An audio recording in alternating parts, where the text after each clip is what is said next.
दिल्ली में हुई राष्ट्रीय कार्यकारिणी की बैठक में लल्लन सिंह को जब जेडीयू का राष्ट्रीय अध्यक्ष सर्वसम्मति से चुना गया, उसके बाद खबर यह चल रही थी लल्लन सिंह को राष्ट्रीय अध्यक्ष तो बना दिया गया, लेकिन वो एक्टिव नजर नहीं आ रहे हैं। लेकिन लल्लन सिंह की नजर पटना में होने वाली राष्ट्रीय परिषद की बैठक पर थी, क्योंकि पार्टी संविधान के अनुसार राष्ट्रीय कार्यकारिणी की बैठक के बाद अगली बैठक राष्ट्रीय परिषद की होती है, जिसमें अंतिम रूप से किसी राष्ट्रीय अध्यक्ष के पद पर मुहर लगती है।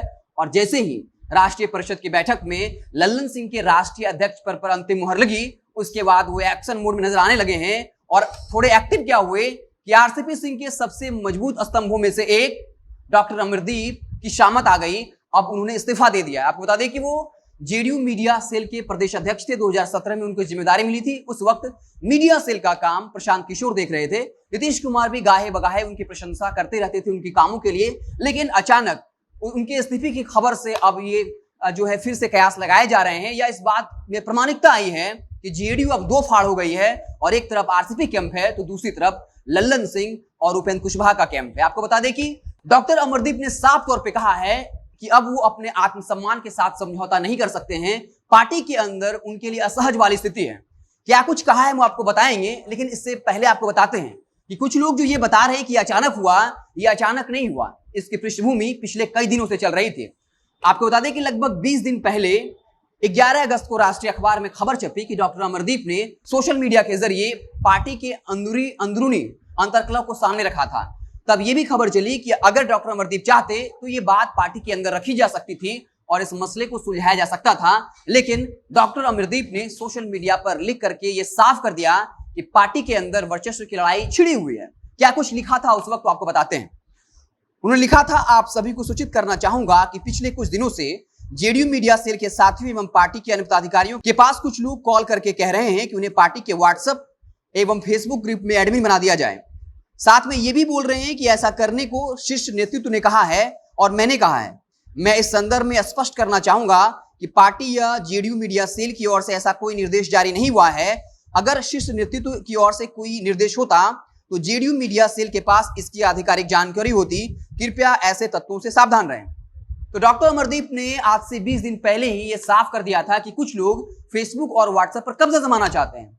तब ये खबर सामने आई कि आखिर कौन कब्जा जमाना चाहता है। लल्लन सिंह जेडीयू के राष्ट्रीय अध्यक्ष बने हैं। डॉक्टर अमरदीप आरसीपी सिंह के करीबी हैं। एक तरफ पोस्टर विवाद में आरसीपी सिंह के जो करीबी हैं वो लल्लन सिंह उपेंद्र कुशवाहा को अपने नेता मानने से इंकार कर देते हैं।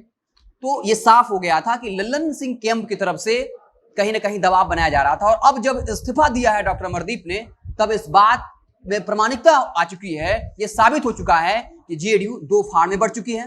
हालिया में जब इस्तीफा दिया गया है तो बाकायदा इसकी सूचना उन्होंने पार्टी के शीर्षस्थ नेताओं के पास भेज दी है। जेडीयू के प्रदेश अध्यक्ष उमेश कुशवाहा को भी सूचना दी है। उमेश कुशवाहा ने कहा कि हमने उनके इस्तीफा स्वीकार कर ली और पूरे मीडिया सेल को ही भंग कर दिया गया है। जब उमेश कुशवाहा से पूछा गया कि आखिर उन्होंने क्यों इस्तीफा दिया, तो उन्होंने कहा कि मुझे इसके बारे में कोई जानकारी नहीं है। यह आश्चर्य की बात है कि उमेश कुशवाहा जेडीयू के प्रदेश अध्यक्ष हैं, लेकिन उन्हें यह नहीं पता कि डॉक्टर अमरदीप ने इस्तीफा क्यों दिया है। अब यह बात साबित हो चुकी है किस तरीके से आरसीपी सिंह कैंप और लल्लन सिंह उपेंद्र कुशवाहा का कैंप आमने सामने है। डॉक्टर अमरदीप ने इस्तीफा देने के बाद जो कुछ भी कहा है आप उसे सुनिए, फिर आप खुद फैसला करिए कि क्या वाकई में जेडीयू के अंदर सब कुछ ठीक है जैसा नीतीश कुमार दावा करते हैं और ये कहते हैं कि आप लोग मीडिया हैं, मनगढ़ंत कहानियां करते हैं। आप लोगों के सवाल सुनने के बाद मुझे हंसी आती है। तो पहले आप सुनिए कि डॉक्टर अमरदीप ने इस्तीफे के बाद क्या कुछ लिखा है। पार्टी के प्रति मेरे योगदान के लिए मुझे कितने अंक दिए जाएंगे मैं नहीं जानता, लेकिन जेडीयू मीडिया सेल की यात्रा मैंने शून्य से शुरू की थी। मुझे इस बात का संतोष है और गौरव भी है, लेकिन अब आत्मसम्मान के साथ अपना दायित्व निभाने में मैं स्वयं को सक्षम नहीं पा रहा हूं। पार्टी में मेरे लिए असहज स्थिति है। तो आखिर डॉक्टर अमरदीप के आत्मसम्मान के साथ कौन खिलवाड़ कर रहा है, कौन social media Facebook WhatsApp group पर एडमिन बनाने के लिए दबाव डाल रहा है, कौन इन तमाम सोशल मीडिया पर कब्जा जमाने की कोशिश कर रहा है। आप काफी समझदार हैं, आप खुद फैसला करिए क्या वाकई में जेडीयू के अंदर सब कुछ ठीक है या वाकई में जेडीयू दो फाड़ हो चुकी है। आप देखते रहे जनता जंक्शन। हम आपको बिहार की तमाम छोटी बड़ी खबरों से लगातार इत्तला करते रहेंगे। बहुत बहुत धन्यवाद।